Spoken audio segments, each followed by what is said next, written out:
ಯುದ್ಧ ಕಾಂಡವಾಗಬೇಕು ಅನ್ನೋದಾದ್ರೆ ಅವಾಗವಾಗ ಹೇಳಿಕೆಗಳು ಬರಬೇಕು. ಅಂತ ಹೇಳಿಕೆಗಳು ಬಂದಾಗ್ಲೇನೆ ಯುದ್ಧ ಒಂದು ಕಾಂಡವಾಗಿ ಪರಿಣಮಿಸುತ್ತೆ. ಅದು ಕರ್ಮ ಕಾಂಡವಾಗುತ್ತೋ ಗೊತ್ತಿಲ್ಲ, ಅವ್ರವ್ರಿಗೆ ಹೇಗೆ ಬೀಳುತ್ತೆ ಅಂತ ಹೇಳಿ. ಸೊ ಈಗ ಕಾಂಗ್ರೆಸ್ನ ಶಾಸಕ ರಮೇಶ್ ಬಾಬು ಬಂಡಿ ಸಿದ್ದೇಗೌಡ ಕೊಟ್ಟಂತ ಹೇಳಿಕೆ ಈಗ ಬಹಳ ಚರ್ಚೆಗೆ ಎಡೆ ಮಾಡಿಕೊಡ್ತಾ ಇದೆ. ಬಹಳ ರೀತಿಯಾದಂಥ ಆಕ್ರೋಶ ಈಗ ವ್ಯಕ್ತವಾಗ್ತಾ ಇದೆ. ಆಮೇಲೆ ನಾಯಕರ ಸಭ್ಯತೆಯ ವಿಚಾರಗಳಲ್ಲಿ, ನಾಯಕರ ಮಾತುಗಳ ವಿಚಾರದಲ್ಲಿ ಈಗ ಬಹಳ ಟೀಕೆಗಳಿಗೆ ಗುರಿ ಆಗ್ತಾ ಇದೆ ಇವರ ಹೇಳಿಕೆ. ನಮ್ಮ ಜೊತೆಗೆ ಈಗ JDS-ನ ಹಿರಿಯ ನಾಯಕರಾಗಿರುವಂತ ಪುಟ್ಟರಾಜು ಸರ್ ಇದ್ದಾರೆ. ನಮಸ್ಕಾರ ಸರ್. ನಮಸ್ಕಾರ ಸರ್. ಏನ್ ಸರ್, ರಮೇಶ್ ಬಾಬು ಬಂಡಿ ಸಿದ್ದೇಗೌಡರು ಮಾಡಿರುವಂತ ಹೇಳಿಕೆ ನಿಮ್ ಗಮನಕ್ಕೆ ಬಂದಿದೆ ಅಂತ ಅನ್ಕೊಳ್ತೀನಿ. ಹೌದೌದು, ಕೇಳಿಸ್ಕೊಂಡ್ರಾ ಅದನ್ನೆಲ್ಲ? ಎಲ್ಲ ಕೇಳಿಸ್ಕೊಂಡೆ ಸರ್. ಏನ್ ಅನಿಸ್ತು? ಮನುಷ್ಯತ್ವ ಇರ್ತಕ್ಕಂತ ಒಬ್ಬ ರಾಜಕಾರಣಿ ಮಾತಾಡುವಂತ ಮಾತುಗಳಲ್ಲ. ಬಹುತೇಕ ಇಂಥವ್ರನ್ನ ಲೀಡರ್ ಮಾಡಿಕ್ ಹೋಗಿ ನಮ್ ಕುಮಾರಸ್ವಾಮಿ ಅವರ ಆರೋಗ್ಯದ ಸ್ಥಿತಿ ಇವತ್ತಿಗೆ ಈ ಸ್ಥಿತಿ ಬಂದಿದೆ. ಇವನು ಲೀಡರ್ ಮಾಡ್ಲಿಕ್ಕೆ, MLA ಮಾಡ್ಲಿಕ್ಕೆ ಬೆಳಿಗ್ಗೆ 4 ಗಂಟೆ ಗಂಟ ಬೀದಿ ಸುತ್ತಿ ಲೀಡರ್ ಆಗಿದ್ದಾರೆ. ಹಲವಾರು ಇಂತ ಸಂದರ್ಭ ಬಂದಾಗ ನಾನು ಜೊತೆಲಿದ್ದೀನಿ. ಬಹುತೇಕ ಅವರು 2018ರಲ್ಲಿ ಇಸ್ರೇಲ್ ಮಾದರಿಯ ಅಗ್ರಿಕಲ್ಚರ್ ಸಿಸ್ಟಮ್ ನ ನೋಡ್ಲಿಕ್ಕೆ ನಾನು, ಬಸವರಾಜ್ ಹೊರಟ್ಟಿಯವರು, ಅವರು 3 ಜನ ಹೌದು ಟ್ರಾವೆಲ್ ಮಾಡುವ, ಇಸ್ರೇಲ್ಗೆ ಟ್ರಾವೆಲ್ ಮಾಡುವಂತ ಸಂದರ್ಭದಲ್ಲಿ ನಾವು 7 ಅವರ್ಸ್ ಫ್ಲೈಟ್ ಜರ್ನಿ, ನಾನು ಪಕ್ಕದಲ್ಲೇ ಮಲಗ್ಬಿಟ್ಟಿದ್ದೀನಿ. ನನ್ಗೆ ನಿದ್ದೆ ಬಂದು ಲ್ಯಾಂಡ್ ಆಗುವಾಗ ಕೇಳಿದೆ ಹೀಗೆದ್ರ ಅಂತ. ಇಲ್ಲಪ್ಪ ನನ್ ಮಲಗಲೇ ಇಲ್ಲ, ಎದೆನೋವು ಜಾಸ್ತಿ ಆಯ್ತು ಪುಟ್ಟರಾಜು ಅಂತಂದ್ರು. ಆ ಇಸ್ರೇಲ್ ಡಾಕ್ಟರ್ ಹೇಳಿದ್ರು, ಯಾವ ದೇವ್ರು ನಿಮ್ ಕಾಪಾಡಿದೆ, ಬಹುತೇಕ ನೀವು ಉಳಿಲಿಕ್ಕೆ ಸಾಧ್ಯನೇ ಇಲ್ಲ ಈ ಇನ್ಸಿಡೆಂಟ್ ನೋಡಿದ್ರೆ ಅಂತಕ್ಕಂಥ ಮಾತನ್ನ ಹೇಳಿದ್ರು. ನಾನು ಮೊನ್ನೆ ಚೆನ್ನೈಗೆ, ನಾವು ನಮ್ GT ದೇವೇಗೌಡರೆಲ್ಲ ಜೊತೆಲಿ ಹೋಗಿ ಆ ಡಾಕ್ಟರ್ಗಳು ಎಕ್ಸ್ಪ್ಲೈನ್ ಮಾಡಿದ್ ನೋಡಿದ್ರೆ ನಮ್ಗೆ ಮೈ ಜುಮ್ಮನ್ನುತ್ತೆ.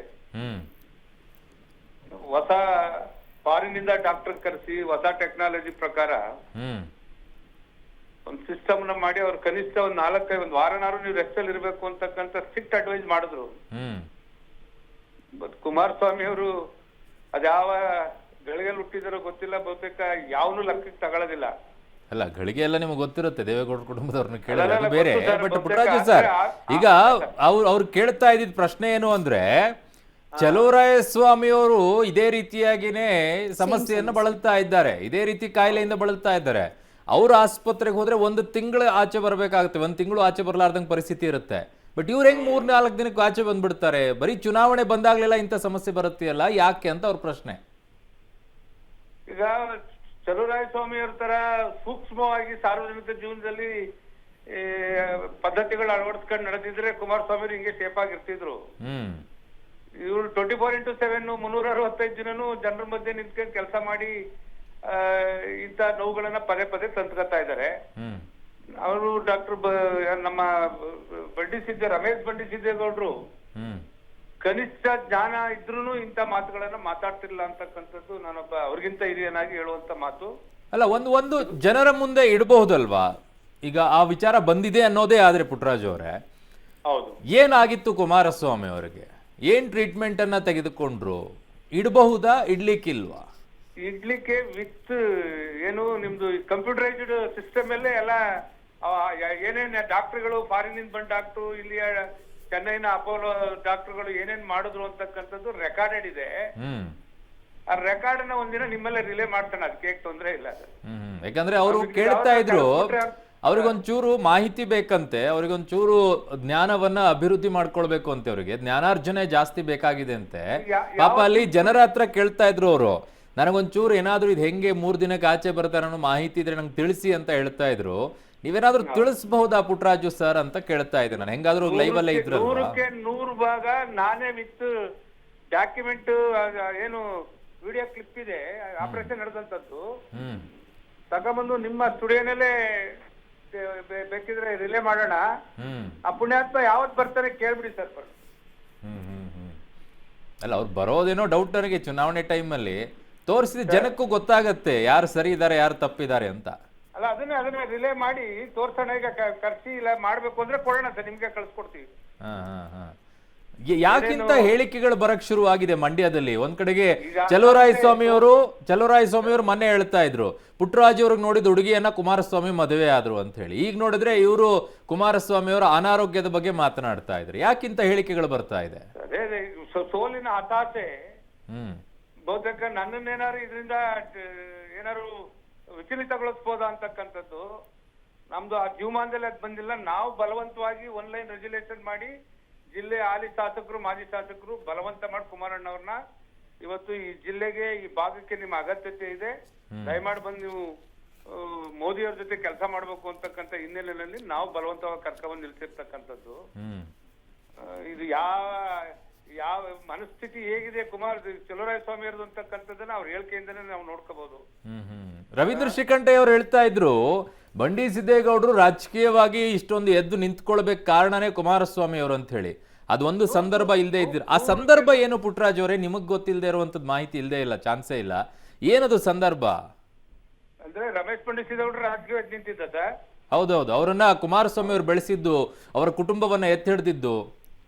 ಅದ 100% ಸತ್ಯ. ರವೀಂದ್ರ ಶ್ರೀಕಂಠೆ ಅವರು ಹೇಳಿರ್ತಕ್ಕಂಥದ್ದು ಏನದು, ಏನ್ ಘಟನೆ ಏನು ಸರ್? ಬಂಡಿ ಸಿದ್ದೇಗೌಡರು ತೀರ್ಕೊಂಡ ತದನಂತರ ದೇವೇಗೌಡಜಿ ಅವರು ಅವರ ವಿಜಯಲಕ್ಷ್ಮಮ್ಮನವ್ರನ್ನ ಸ್ವಂತ ಒಡೂಟ ಸಿಸ್ಟರ್ ತರ ಅವ್ರನ್ನ ರಾಜಕೀಯವಾಗಿ 3-4 ಬಾರಿ ಶಾಸಕರು ಮಾಡಿ ಇವರು 2 ಬಾರಿ ನಮ್ಮಲ್ಲಿ ಶಾಸಕರಾಗುವಂತ ಅವಕಾಶ ಕಲ್ಪಿಸ್ಕೊಟ್ಟಿದ್ದೆ ದೇವೇಗೌಡರು ಕುಮಾರಣ್ಣ. ಹೇಳಿದ್ನಲ್ಲ, ಕುಮಾರಣ್ಣ ಅವರು ಬಹುತೇಕ ಯಾವ ಕ್ಷೇತ್ರದಲ್ಲೂ 4 ಗಂಟೆ ರಾತ್ರಿ ಗಂಟೆ ಸಂಘಟನೆ ಮಾಡಿಲ್ಲ ಇವ್ರ ಲೀಡರ್ ಮಾಡ್ಲಿಕ್ಕೆ. ಅಂಬರೀಷ್ ವಿರುದ್ಧ ಅವತ್ತು ನಿಂತು ಗೆಲ್ಸುವಂತ ಒಂದು ಪರಿಸ್ಥಿತಿ ನಿರ್ಮಾಣ ಆದಿದೆ ಕುಮಾರಣ್ಣ ಅವರಿಂದ. ಅಂತ ಒಬ್ಬ ಮಹಾನ್ ನಾಯಕನ ಸೋಲ್ಸಿ ಹುಡುಗನ MLA ಮಾಡಿದಂಥದ್ದು ಕುಮಾರಣ್ಣ ಅವರು ಅಂತಕ್ಕಂಥದ್ದು ಅವ್ರು ಮರಿಬಾರ್ದು ಸರ್. ಓಕೆ, ಧನ್ಯವಾದಗಳು ಪುಟ್ಟರಾಜ್ ಅವರೇ ಪಬ್ಲಿಟಿ ಜೊತೆಗೆ ಮಾತಾಡಿದ್ದಕ್ಕೆ.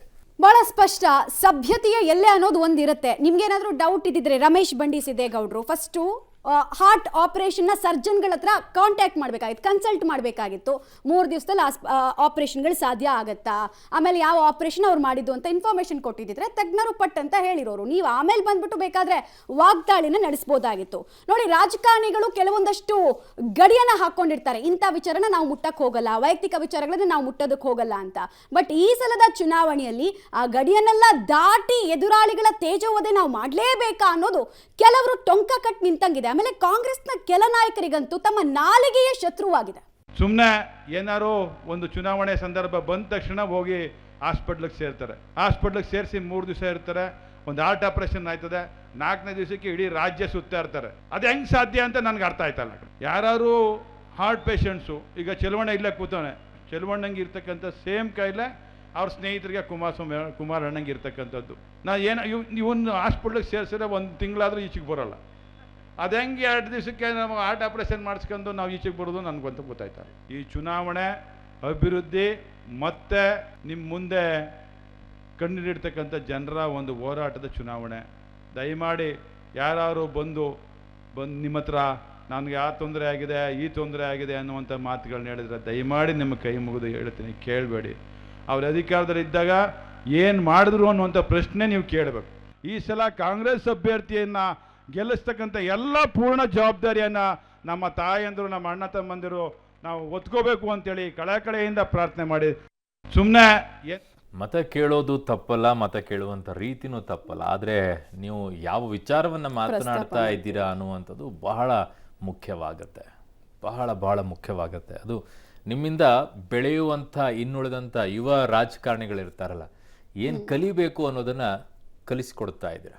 ಬಹಳ ಕೆಟ್ಟ ರಾಜಕೀಯವನ್ನು ಕಲಿಸ್ಕೊಡ್ತಾ ಇದ್ದೀರಾ.